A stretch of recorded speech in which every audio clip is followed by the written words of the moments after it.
SER Podcast.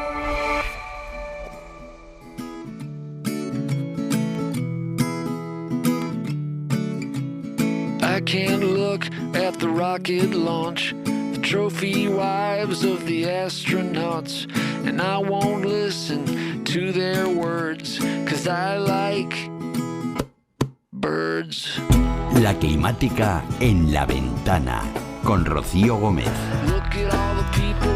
Rocío, ¿qué tal? Qué alegría volver a verte por aquí. Qué alegría estar aquí también en invierno. Para abrir bonito nuestro regalo. espacio al medio ambiente aquí en la ventana, ¿no? Con la climática.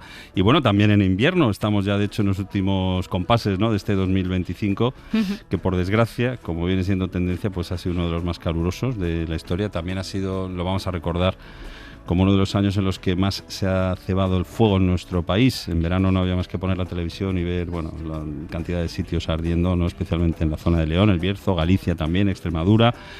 Pero bueno, pese a todo, no hay que rendirse cuando hablamos de medio ambiente, ¿no? Y de lucha contra el cambio climático. Por eso, Rocío, me has comentado que hoy quería recuperar una de esas ecotopías con Nos la empeñamos. que comenzamos en su día esa sección. Empezamos en el verano del 2024 ya. Exacto. Y vamos a recordar, por si alguien se ha despistado, ecotopías es un término, bueno, que surge de una iniciativa de Greenpeace junto a Astiberri, la editorial. Se concretó en una novela gráfica, en un conjunto de relatos en los que, bueno, intentaban imaginar un planeta entero más sano, ¿no? Que reverdece, que las ciudades se vuelven habitables, llenas de vida. Bueno, el fondo era imaginar el futuro para cambiar el presente, y de eso va un poco también esta sección, ¿no? Ecotopías viene de ecologías utópicas, o quizá no tan utópicas, porque hay proyectos muy reales, Rocío, y de eso vamos a hablar hoy, de un proyecto muy real. Eso es, voy a hacer un apunte porque viene también de una novela que se escribió en 1975, no hay idea nueva, que se llamaba de hecho así, era un estado imaginario, pero lo que hicieron Astiberri y Greenpeace fue buscar iniciativas concretas.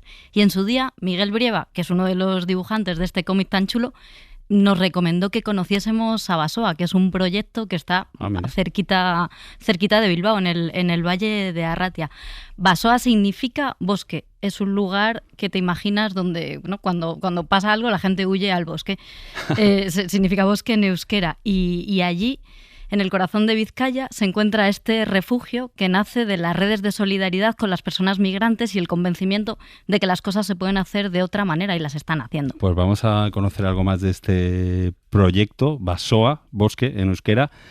Vamos a saludar a María Viadero H, que es trabajadora social, socióloga, investigadora feminista y parte de este proyecto. María, Arratsaldeon, buenas tardes. Arratsaldeon, un gusto saludaros desde aquí. El gusto es nuestro. Oye, más allá de esto que cuenta Rocío, cuéntanos un poco tú, ¿cuál es la filosofía de este proyecto de Basoa? Pues mira, como bien decía Rocío, Basoa significa bosque y es una casa en mitad del Valle de Arratia, pero rodeada de árboles, de un río increíble, y allí decidimos hace 5 años embarcarnos en esta apuesta porque sobre todo en un contexto lleno de injusticias globales queríamos dar una pequeña respuesta local, desde toda la humildad del mundo, ¿no? Ante la crisis climática, los desplazamientos forzados, la vulneración de derechos humanos sistemática. Dijimos, bueno, ¿qué podemos hacer desde aquí, ¿no? Y entonces montamos esta casa que sobre todo tiene como 2 líneas de trabajo, ¿no? Una es más como un espacio de encuentro, de articulación y de formación de movimientos sociales. Y por otro lado, por lo que más también a veces nos conocen, es por esto que estaba diciendo Rocío ahora al inicio, que es una casa de acogida a defensoras de derechos humanos y activistas de todo el mundo. Injusticia global, respuesta local. Qué buena filosofía. ¿Quién vive o quién tiene las puertas abiertas de Basoa? Pues mira, en Basoa acompañamos o acogemos a, como os decía antes, a defensoras de derechos humanos o activistas, militantes de cualquier lugar del mundo, también de Europa, ¿no? Porque muchas veces miramos a los países más empobrecidos, pero la idea de Basoa es que pueda acoger a personas organizadas y activistas de cualquier lugar del mundo, priorizando a mujeres, porque entendemos que sigue habiendo una desigualdad global con respecto a las mujeres y queremos visibilizar las luchas que ellas hacen, pero acogemos a mujeres, hombres, personas diversas que necesiten salir de sus contextos, sobre todo por 2 razones: o por riesgo para su seguridad, hoy en día por la persecución de los gobiernos, de las empresas transnacionales, de cualquier forma de violencia política, o por necesidad de descanso, ¿no? Entendemos que hay un montón de gente en movimientos sociales de todo el mundo que, aunque no está perseguida, está agotada, ¿no? Y para poder mantener esa sostenibilidad de las luchas en el futuro hace falta recargar las pilas, ¿no? De un contexto, ¿no? De un modelo capitalista, bueno, colonialista, patriarcal, todos los apellidos que tenemos que ponerle, que sigue expulsando a las personas y sigue expoliando los territorios, ¿no? Entonces, esos son un poco los dos tipos de personas que suelen llegar a Basoa. Justamente de colonialismo y extractivismo huye nuestra siguiente invitada, que es una de las habitantes de esa casa. Se llama Zenaida Serrano, es abogada ambientalista y llegó con su marido y sus 2 hijas tras huir de El Salvador. Nos escucha también desde Radio Bilbao. Buenas tardes, Zenaida, ¿cómo estás? Hola, ¿qué tal, Rocío? Un placer saludarte. También a Rafa. Hola, ¿qué tal, Zenaida? La primera pregunta que quería hacerte era ¿de qué huisteis? ¿Por qué tuviste que salir con tu familia de El Salvador? Como dice María, venimos de contextos muy difíciles, sobre todo porque en mi país, ahora que gobierna Bukele, está queriendo retomar el tema de la explotación minera. Nosotros en El Salvador hemos sido el único país en el mundo en haber logrado la prohibición total en el año 2017 de la minería metálica. Eso nos había traído grandes dificultades en aquel momento, ¿no? Fueron 15 años de lucha muy intensa, muy fuerte. Y también sufrimos persecución en ese momento, muchas dificultades. Claro, ahora es un contexto en donde es el gobierno el que quiere explotar la minería metálica y es pues un contexto mucho más complejo, más difícil, porque ¿a dónde te acobijas? No hay un Estado de Derecho en El Salvador en donde tú puedas recurrir a una institución que pueda velar y protegerte, ¿no? Y entonces necesitas buscar ese refugio, esa solidaridad, esa hermandad, ese apoyo que hemos recibido en Arratia, esa acogida que nos ha dado Basoa y las compañeras que nos han recibido y que nos han dado protección a mi familia y a mí. Zenaida, estás hablando de, claro, la situación actual con Bukele, pero vuestra lucha medioambiental arranca antes de Bukele, ¿no? Ponnos en contexto. ¿Cómo se inicia vuestra pelea? Bueno, en el año 2005, la empresa Pacific Rim descubre un poco más de 25,000 onzas de oro Troy. En aquel momento la onza costaba $1,800, ahora cuesta $2,600 la onza de oro Troy. Entonces, nada despreciable todos los millones que iban a obtener, ¿no? Y pues al Estado de El Salvador solo le quedaba de cada $1 que iba a obtener la empresa, solo 2 centavos o 2 céntimos, como dicen aquí, ¿no? Entonces, pues ustedes saben que la destrucción de estos proyectos le queda a las comunidades. No es posible que pueda haber desarrollo en este tipo de proyectos a los que estás exponiendo tu vida. La gente en las comunidades, en los territorios, se expone a químicos, a la destrucción total de sus medios de vida, de la producción de alimentos para que se pueda desarrollar la mina. Entonces, luchamos por más de 15 años. Pero Zenaida, esto arranca en 2005, pero tenéis un primer momento que es tenéis una primera victoria. Sí, en el año 2017 la transnacional Oceanagol había adquirido los derechos de la mina El Dorado y nos había demandado al Estado salvadoreño por $300 millones por no permitirle la explotación de la mina, ¿no? El proyecto estaba paralizado a raíz de la lucha y de todo el esfuerzo que las comunidades habíamos hecho en el país. Teníamos muchos años resistiendo cosas difíciles, asesinatos de compañeros, desapariciones, persecución, hostigamiento y pues se nos permite en el CIADI meter la figura del amicus curiae como organizaciones sociales y es ahí en donde el tribunal, que solo mira el tema de inversiones, nos acepta que se demuestre por medio de una evaluación ambiental estratégica que la minería es inviable en El Salvador por la densidad poblacional, por la estrechez territorial, porque no tenemos agua y porque la gente se opone al proyecto minero, y es así como logramos ganar en el CIADI. Claro, un gane con un tanto sabor amargo, porque el Estado de El Salvador solo gana 8 millones en resarcimiento por todo el daño que la empresa ya había ocasionado. Uh-huh. Pero a raíz de ese gane logramos la prohibición total, y es así como fue un gane y un respiro para las comunidades poder decir si se pudo, ¿verdad? Sí logramos y pudimos demostrar por medio de todos los esfuerzos comunitarios que teníamos.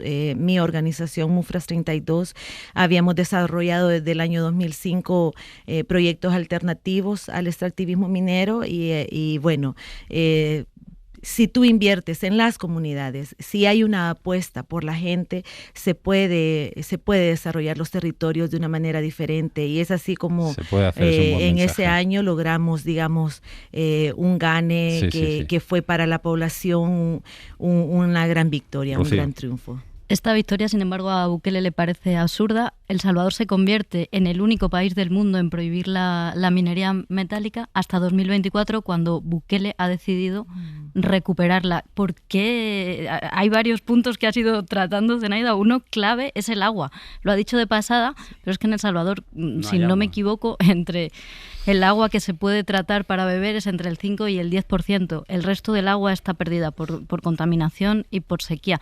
Entonces, Zenaida, yo te quería preguntar por este momento. ¿Qué pasa en 2024 y por qué es entonces cuando decidís huir? Fíjate que desde el año 2022 nosotros ya veníamos observando personas extrañas en la comunidad. Somos una comunidad de 11,000 habitantes, densamente poblado, una comunidad con un calor humano grandísimo, con un esfuerzo muy grande por desarrollarnos, pero dice Bukele que es absurdo que teniendo el oro bajo nuestros pies no se pueda desarrollar la minería en nuestro territorio. Y más allá de valorar lo que la evaluación ambiental estratégica del sector minero metálico había dicho años antes, Bukele omite totalmente la resistencia que hay. La Universidad Centroamericana UCA realiza una nueva encuesta este año y la población vuelve a decir que no a la minería. Y ni aún así, el presidente manda una ley express a la Asamblea Legislativa y se aprueba, se deroga la prohibición total de la minería y se aprueba una ley de minería del sector minero que, aunque ahorita está paralizado por la resistencia, ya en el presupuesto del año 2026 se contempla un apartado especial para la minería metálica, para proyectos extractivistas. Entonces, nosotros seguimos diciendo, los ambientalistas, en El Salvador solo el 5% del agua es apta para el consumo humano, solo si se trata en las condiciones adecuadas, solo si puede haber esa posibilidad del 5%. ¿Por qué Bukele sigue insistiendo en desarrollar un proyecto tan contaminante, sabiendo que la vida útil de una mina es entre 10 y 20 años máximo, que la generación de empleo y las regalías que dan las empresas no son significativas para el impacto que va a generar en la vida de la población? Somos 11,000 habitantes en el territorio. Y ante esos cambios, Zenaida, con esos cambios de Bukele decidís abandonar el país. María, ¿cómo reacciona Basoa ante un caso como el de Zenaida? ¿Qué tipo de acompañamiento podéis dar cuando os llega su caso? Pues mira, cuando Zenaida llega acompañada de su familia también. Como os contaba antes, los Las defensoras y activistas que han llegado a Basoa son muy diversas en sus historias, en sus procesos también de llegada a la casa. Lo que intentamos desde Basoa, con dificultades también, no os penséis, estamos en ecotopías, pero también hay dificultades por el camino, como seguro os imagináis, ¿no? Pero la apuesta es porque lleguen a un espacio tranquilo, ¿no? Después de situaciones de tanta violencia, hostigamiento como las que nos contaba Zenaida, generar un espacio cómodo, que sea una casa en la naturaleza, en lo rural, nos parece también como importante, pero lo que más importante nos parece aún, además del espacio, es como generar una red, ir como construyendo comunidad más allá del espacio físico, ¿no? Por eso también hay un intento porque haya activistas vinculados al proyecto también en la casa, ¿no? Que no sea una casa vacía, que no siempre lo conseguimos, pero que estamos en ello también. Ajá. Hay un apoyo a coordinación con otras entidades para el acompañamiento, pues ya os imagináis, administrativo, sanitario, jurídico, todo lo que haga falta, ¿no? Y un elemento importante para nosotras es como acompañar la incidencia política. No todas las defensoras pueden, a veces están en situaciones de inseguridad que no les permiten dar la cara públicamente porque es peligroso para ellas o para quienes han dejado en sus territorios, pero cuando se puede, apoyar la denuncia pública, como estar hoy aquí con vosotras, ¿no? Poder dar charlas, hacer contactos, hacer alianza con movimientos sociales de aquí, que ahora, por ejemplo, con Zenaida, la lucha del movimiento ecologista aquí, y entender que muchas de sus luchas tienen mucho que ver con la responsabilidad en el norte global, ¿no? Uh-huh. El caso de ella está clara, ¿no? Que lo que a ellas les sucede no es solo un apoyo solidario internacionalista, sino también entender que muchos de los impactos que ellas están viviendo tiene que ver con un modelo político, económico, sobre todo, que tiene que ver con nosotras, no solo con el consumo, imagínate, María, sino con qué hacen nuestros gobiernos, las empresas, y ahí nos toca revisar, ¿no? Entre también. Esas dificultades lejos de la utopía que mencionabas, a las que hacías referencia, supongo que está el tema de la financiación. ¿Vosotros cómo lo resolvéis en Basoa? Bueno, lo de la pasta siempre es difícil, ¿no? Ahí os voy a contar que hay un apartado de Hazte Socia en nuestra web para quien quiera sumarse, dejarme la cuña publicitaria.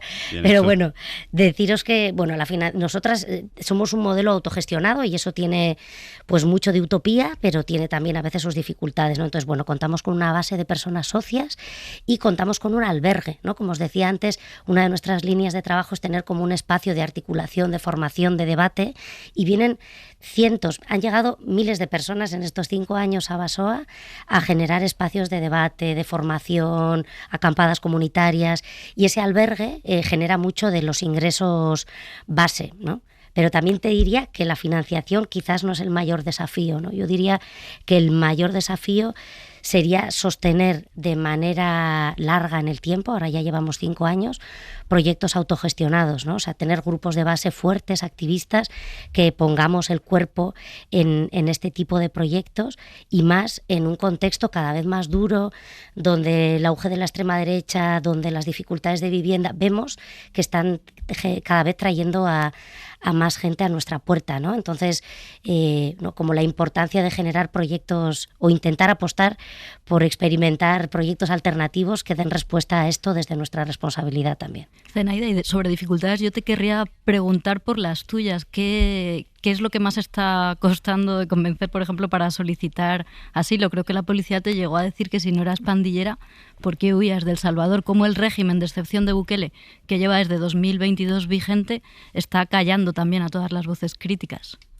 Sí, claro. Fíjate que, y eso lo comentábamos antes con María, o sea, la publicidad es tan fuerte en donde todo el mundo habla de priorizar la seguridad por encima de los derechos humanos, derechos básicos fundamentales. Y yo creo que ese es el mayor desafío, que la gente entienda de este lado del norte global, que no solo de esa seguridad o ese espejismo que nos venden de seguridad vive la gente. También hay inseguridad alimentaria, inseguridad económica, inseguridad cuando no tengo derechos como mujer a expresar lo que siento, lo que quiero, lo que me duele, la violencia que existe en nuestro país. Y entonces, cuando yo vine aquí y interpuse la denuncia en la policía, fue uno de los cuestionamientos. ¿Por qué pides asilo?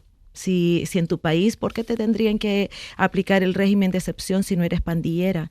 Y pareciera que el Estado de Derecho no es parte de el día a día, y a veces nos olvidamos que los derechos fundamentales son conquistas ganadas, nadie nos los ha regalado, son conquistas, luchas fuertes. Mi país, como muchos países en Latinoamérica y en el sur global, vivimos bajo dictaduras, a veces invisibles, a veces más visibles, como la que tiene Bukele ahora, ¿no?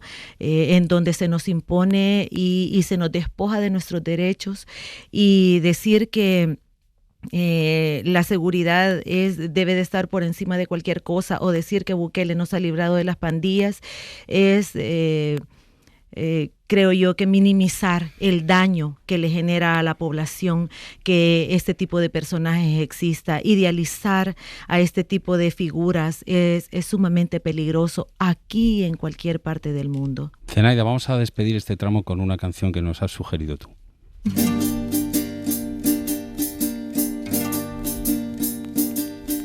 El pueblo salvadoreño tiene el cielo por sombrero. El sombrero azul de los Garaguao. Cuéntanos por qué nos has pedido esta canción.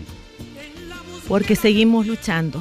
No hemos huido del conflicto, solo hemos cambiado de escenario. Pero aquí, en el Valle de Arratia, vamos a recobrar fuerzas para seguir resistiendo. El Salvador va a resistir la embestida que Bukele nos está dando, y la gente en El Salvador debe de entender que los activistas solo hemos buscado un lugar seguro con nuestras familias para poder recobrar fuerzas, para seguir denunciando y haciendo prevalecer nuestros derechos. Pues Zenaida, recomiendas esta canción. Si me vas a permitir, yo voy a recomendar un libro que, sin hablar exactamente de la situación de gente como vosotros, de los activistas medioambientales en El Salvador, es una lectura muy recomendable. Se llama Todos somos de la muerte. Es una novela negra, pero en el escenario, el asunto de fondo que subyace en toda la trama, el escenario que hay es el de la situación social en El Salvador, incluyendo, claro, la lucha de la comunidad indígena y su defensa del medio ambiente, esa violencia endémica que parece que se ha instalado en el país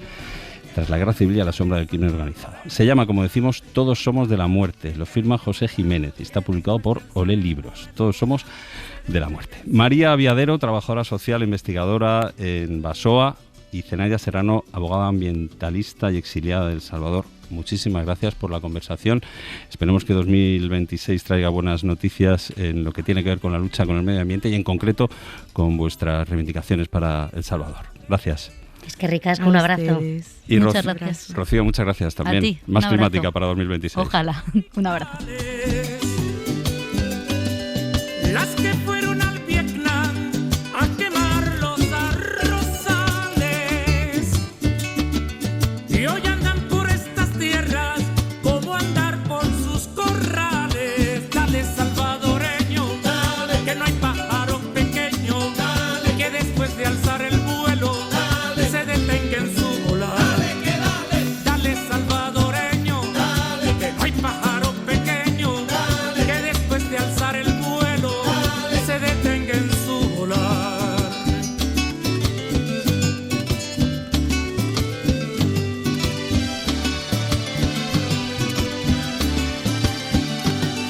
Hermano salvadoreño, viva tu sombrero azul.